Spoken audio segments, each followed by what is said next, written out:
De volta com o Bandeirantes Acontece, com o nosso papo quinzenal com o Cid Torquato, um dos maiores especialistas nas coisas das pessoas com portadoras de deficiência, acessibilidade, entre tantos temas, presidente do Econlibras, e que sempre nos atende com uma super gentileza. Como é que vai, Cid? Tudo bem?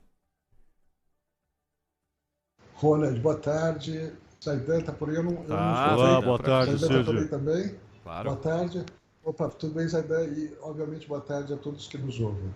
Ô Cid, a gente vai falar hoje sobre o selo de acessibilidade, um projeto de lei do governo do estado de São Paulo que vai dar uma chancela para os municípios que tiverem boas práticas no que diz respeito à acessibilidade. É claro que isso não acontece de graça, há uma oferta, digamos assim, para você fazer jus a esse selo. Deve ter uma equipe de análise para saber se aquilo está sendo cumprido ou não, com alguns benefícios. Esse tipo de incentivo tem valor? O município, você entende que pode tomar providências básicas de acessibilidade a partir de uma chancela dada pelo governo do estado?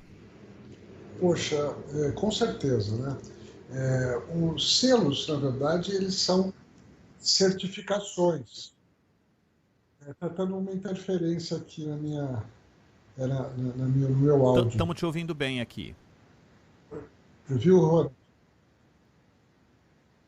Será que a gente perdeu? O pessoal Tá aberto o áudio aí, tá vindo aqui. Vou pedir para a nossa central para ver o retorno aí do Cid. Ele está tendo um retorno de alguma coisa que não seja o som da Rádio Bandeirantes ou, de repente, até um delay da própria voz. Mas pode continuar, Cid. Perdão. Parabenizar a iniciativa do deputado Daniel Soares, do DEM, ele que propôs o projeto de lei 1204, de 2019, instituindo o selo de acessibilidade. O que são os selos? Os selos são certificações. É uma forma de você mostrar para o público, para a sociedade, para quem tem interesse no assunto, que aquelas questões, as questões dadas ali, ou propostas pelo selo, estão realmente sendo cumpridas. E no caso específico desse selo, no âmbito do governo do Estado de São Paulo, do Estado de São Paulo, um selo que vai certificar prefeituras. Então, são as prefeituras que vão ganhar esse selo em função das suas atividades inclusivas, do que elas estão fazendo em prol dos direitos das pessoas com deficiência. A lei, Ronald, você viu, ela é meio genérica e ela não entra em detalhes. Os detalhes do selo em si vão ser regulamentados agora por decreto. Imagino que a equipe do governo do estado já esteja trabalhando nesse decreto e aí sim nós vamos saber quais os critérios para a obtenção do selo. Então, uma expectativa aí, de continuidade desse processo para a gente ver o que os municípios terão que fazer para receber esse selo. Cid, o normal, claro, seria que nem houvesse necessidade desse estímulo, desse selo, mas simplesmente que os municípios cumprissem a lei, né? De qualquer maneira, a realidade é diferente do que a gente idealiza. A realidade é muitas vezes mesquinha, cruel, né, pela ação humana, e a própria lei chega a ser ignorada. Além daquilo que é visível na rua, então digamos que o selo de acessibilidade, ele será uma consequência direta, por exemplo, de você ter calçadas com rampas e sinalizações para pessoas com deficiência visual, para que atravessem a rua, etc. Ou é algo mais amplo, você espera que a consequência seja mais ampla, que, por exemplo, aquele problema que nem deveria existir, infelizmente existe, a falta de corrimão na escola, de banheiros adaptados, de carteiras adaptadas para crianças. Você acredita que a lei pode ter um impacto que faça com que as coisas andem em todas essas áreas, Cid?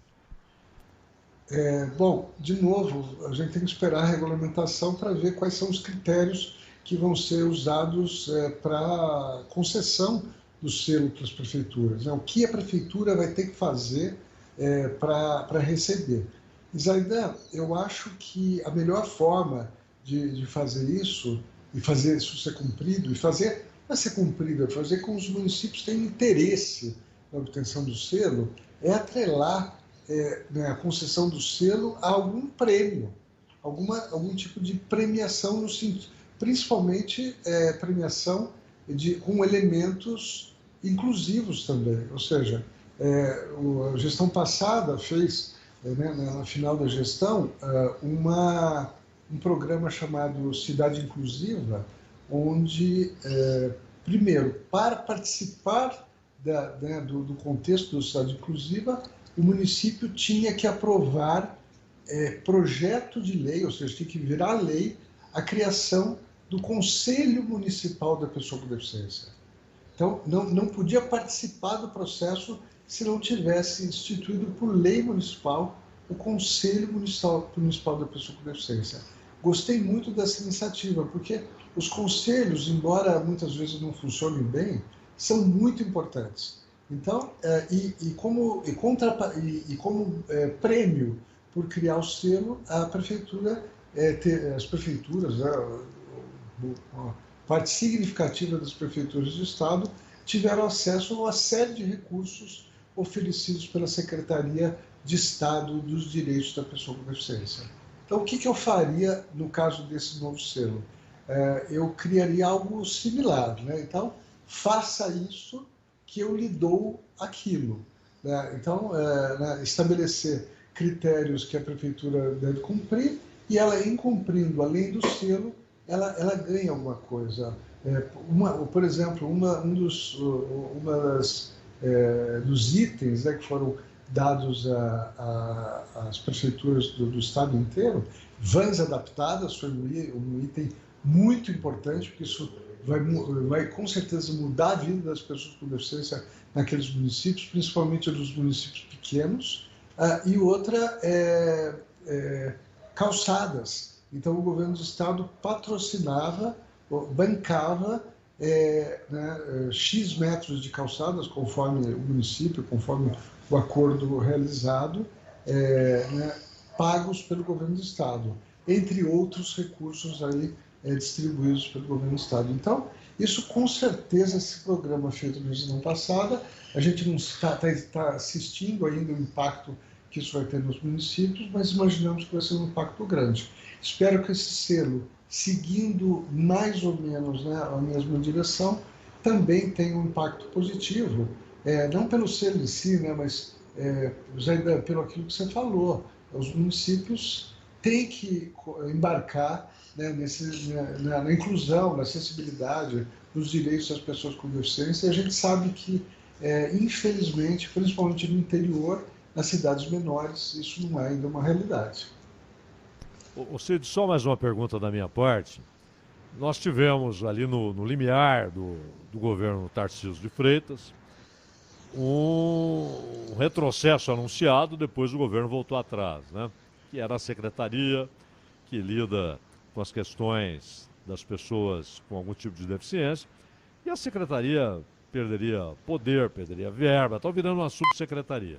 Voltou atrás, percebeu que era um grave erro, e agora tivemos, também com o recuo, felizmente, graças a Deus, houve o recuo, mas essa decisão de vetar uma lei que estabelecia também a validade indeterminada para laudos médicos que atestem o transtorno do espectro autista.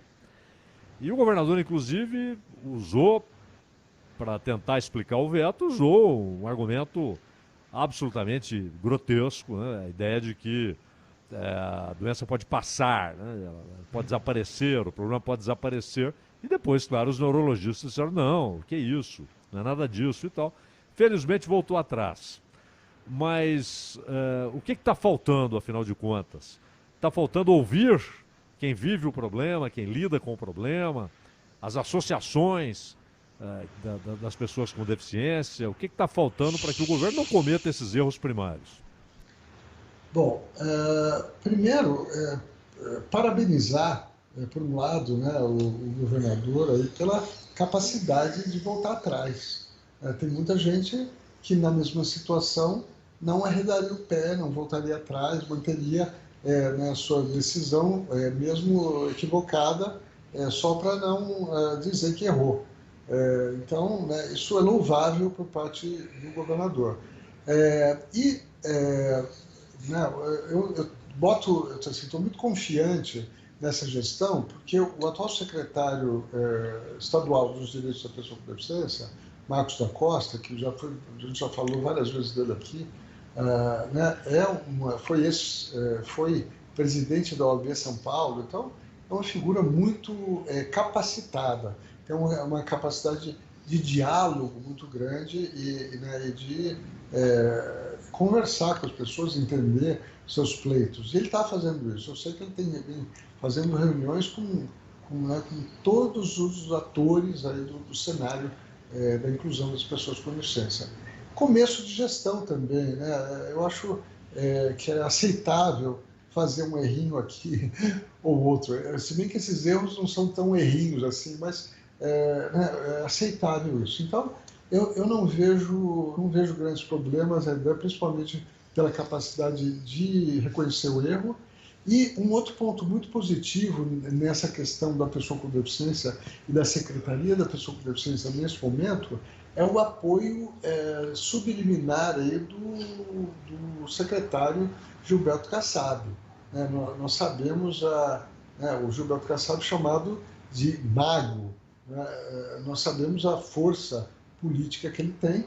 Ele acabou de trazer a Mara Gabrilli, tirar a Mara Gabrilli do PSDB e levou, né, no caso, para o PSD. Então, o PSD está fortalecido dentro, né, na seara da deficiência, da inclusão, da acessibilidade, com a chegada da senadora Mara Gabrilli, e ele está sendo um apoiador da secretaria e desses processos.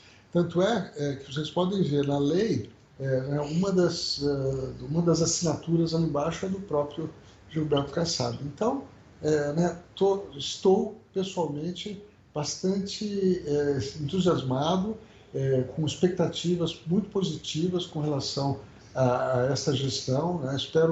Tem tanta coisa para fazer, espero que nós avancemos em tudo isso e, né, que a gente de fato evolua, né, e melhore a situação geral das pessoas com deficiência no Estado. Em várias cidades as pessoas com deficiência são bem atendidas, mas em muitas cidades do Estado ainda esses recursos inclusivos não chegam à população, ou seja, as pessoas são desatendidas. Então, vamos torcer para esse grupo dar certo e para a gente, de fato, evoluir nesse tema, nessa seara, né? Essa questão da pessoa com deficiência que é tão importante. 4h34, Cid Torquato, a cada 2 semanas batendo papo conosco aqui. Cid, um grande abraço, bom fim de semana para você. Obrigado para vocês também. Um abraço a todos.